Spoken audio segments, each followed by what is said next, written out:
Originally serialized in T-Piece Weekly as a 2-volume tale, Nostromo, A Tale of the Seaboard is a sweeping adventure novel penned by Polish-British author Joseph Conrad in 1904. The narrative unfolds in the tumultuous backdrop of the fictional South American nation of Costaguana, gripped by a violent revolution. At its core is the story of Nostromo, an Italian longshoreman entrusted with the protection of a priceless silver mine owned by Charles Gould, also known as the King of Sulaco. Nostromo embraces the challenge to elevate his standing, only to find himself resentfully outraged and succumbing to greed when the promised rewards fail to materialize.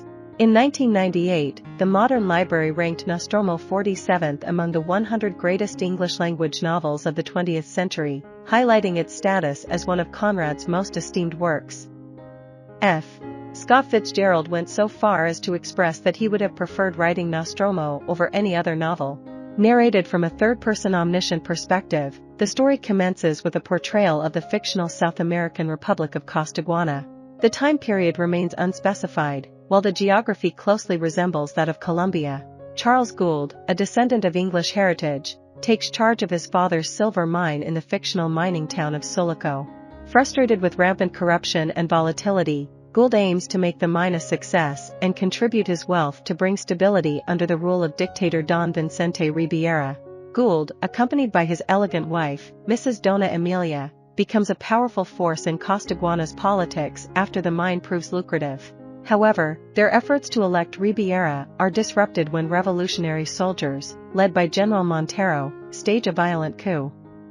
Chaos ensues as the capital falls, and Sulaco is invaded.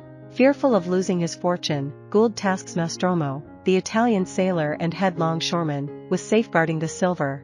Nostromo, also known as Giovanni Battista Fidanza, rises to prominence as a trusted figure and is considered incorruptible by Gould and his associates. The name Nostromo itself, meaning shipmate in Italian, underscores his significance as a trusted everyman in Sulaco, a tool wielded by the wealthy. Becoming the formidable enforcer of the town, Nostromo takes on the task of eliminating thieves and safeguarding the mine from rebel forces. In a bid to protect Ribiera from violent revolutionaries, Nostromo aids his escape from Costaguana. Amidst the escalating war, Nostromo is assigned a dual mission. He must expedite the transportation of a silver shipment out of Sulaco before rebels can seize it, and simultaneously ensure the safe departure of the critical journalist Martin Decaud. To accomplish this, Nostromo arranges a meeting with a passing boat, intending to transport both Martin and the silver to safety. Successfully leaving Sulaco, their journey takes an unexpected turn when a stowaway named Hirsch is discovered on board. Subsequently, a vessel of rebels, led by Colonel Sotillo, collides with the lighter carrying the silver, causing it to flood. In the chaos, Hirsch falls overboard and is picked up by the rebels. Nostromo and Decaud salvage the silver by placing the lighter on the shores of the deserted island Great Isabel, burying the precious cargo underground.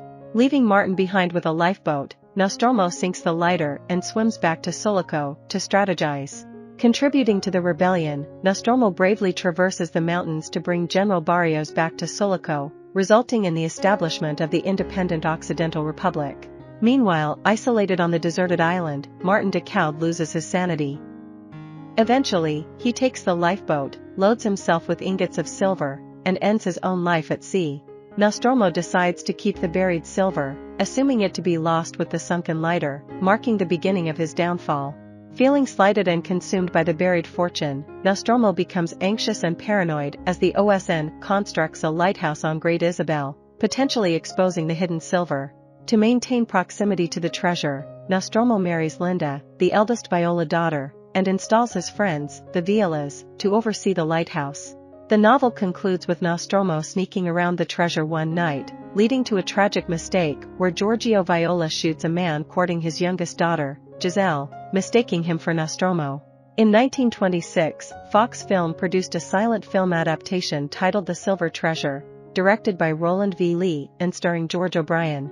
A planned 1991 adaptation, directed by David Lean and produced by Steven Spielberg, was thwarted by Lean's untimely death. Colin Firth starred as Gould in a 1996 TV adaptation directed by Alastair Reid.